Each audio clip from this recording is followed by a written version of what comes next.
Could the Lakers be on the verge of losing their most beloved homegrown star to a franchise with unlimited resources and zero patience for rebuilding?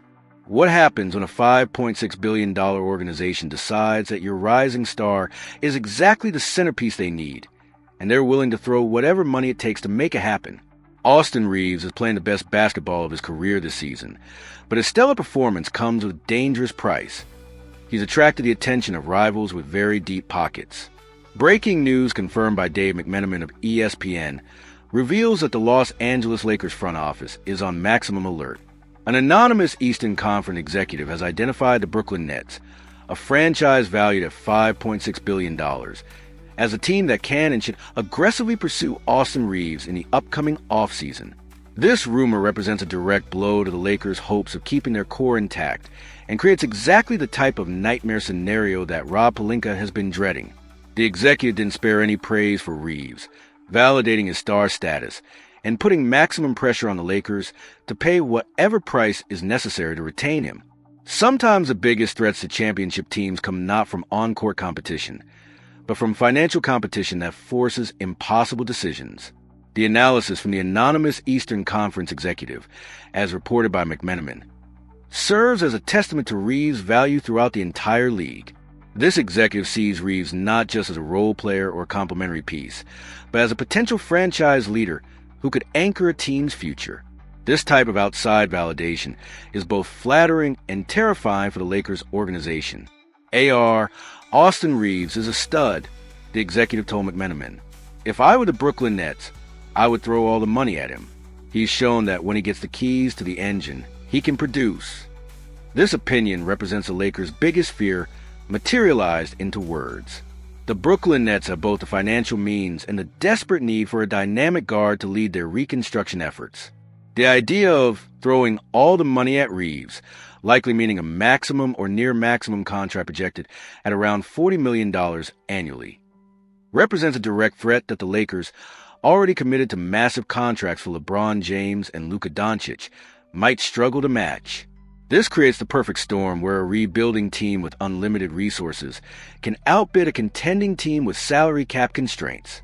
However, the irony of this maximum value rumor couldn't be more stark, as it emerges during one of the worst moments of the Lakers season. The report also details a humiliating defeat on Wednesday night, November 12th, to the OKC Thunder by a score of 121-92.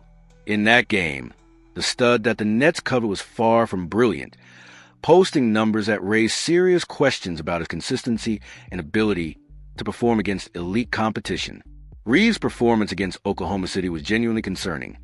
Just 13 points on 4 of 12 field goal shooting, including a devastating 0 for 5 from three-point range. The Lakers as a whole shot only 31.4% from the three-point line against the Thunder's stingy defense, raising questions about whether their offensive system can function against elite defensive teams in crucial moments. This performance disparity perfectly encapsulates the Austin Reeves dilemma that's driving the Lakers crazy. When he's good, he looks like a legitimate star who can lead a franchise and justify a maximum contract. When he struggles, he looks like an inconsistent player who disappears in the biggest moments and might not be worth the massive investment that teams like Brooklyn are prepared to offer. Following the disastrous defeat, Austin Reeves himself didn't mince words when describing the disaster, showing his frustration with the team's inconsistency and his own performance. Just to be frank, they beat the out of us tonight, Reeves told reporters. This type of brutal honesty is admirable, but it also highlights the inconsistency that makes his contract situation so complicated for the Lakers front office. The broader context makes this situation even more challenging for the Lakers. They're trying to balance immediate championship aspirations with long-term financial flexibility, all while competing against teams that don't have the same constraints. The Nets can afford to overpay for potential because they're not trying to manage multiple superstar salaries while maintaining championship-level depth. Think about the impossible position this puts Rob Pelinka in. If he matches a maximum offer for Reeves, he's committing enormous resources to a player whose consistency remains questionable and whose ceiling might not justify the investment. If he lets Reeves walk, he's potentially watching a beloved homegrown star become a perennial all-star somewhere else, while the Lakers struggle to replace his production. The timing couldn't be worse for the Lakers' negotiating position. Reeves' inconsistent performance gives them legitimate reasons to be cautious about offering maximum money, but his overall production and potential make him too valuable to lose. Meanwhile, teams like Brooklyn can afford to bet on upside without worrying about the financial consequences if the gamble doesn't pay off. The psychological impact of potentially losing Reeves will extend far beyond just basketball. He represents everything that Lakers fans love about their organization. The undrafted player who worked his way up, the homegrown talent who embraced the franchise's culture, and the clutch performer who delivered in crucial moments. Losing him to a rival would feel like a betrayal of the values that make the Lakers special. From Brooklyn's perspective, Reeves represents exactly the type of acquisition that could accelerate their rebuilding timeline. He's young enough to be part of their long-term future, talented enough to be a legitimate building block, and experienced enough to provide immediate impact. The combination of his skill set and his contract situation makes him an ideal target for a franchise with unlimited resources and championship aspirations. The market dynamics are working against the Lakers in every possible way. Reeves' agent knows that teams like Brooklyn are willing to pay premium prices, which gives him enormous leverage in negotiations. The Lakers can't simply assume that loyalty or organizational culture will be enough to keep him when other teams are offering significantly more money and potentially better opportunities for individual success. The conclusion reveals the impossible crossroads facing Pelinka and the Lakers organization. The text perfectly exposes their dilemma.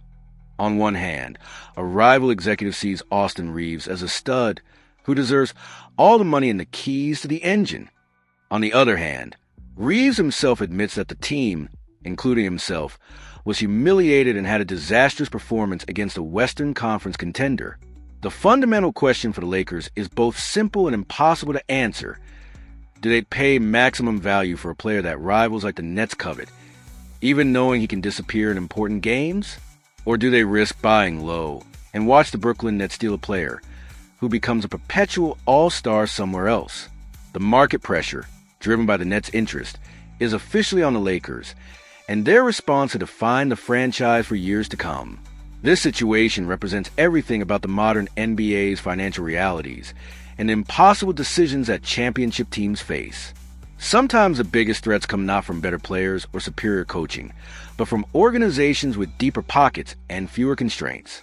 Whether the Lakers can navigate this challenge while maintaining their championship aspirations could determine not just Reeves' future, but the entire trajectory of their franchise.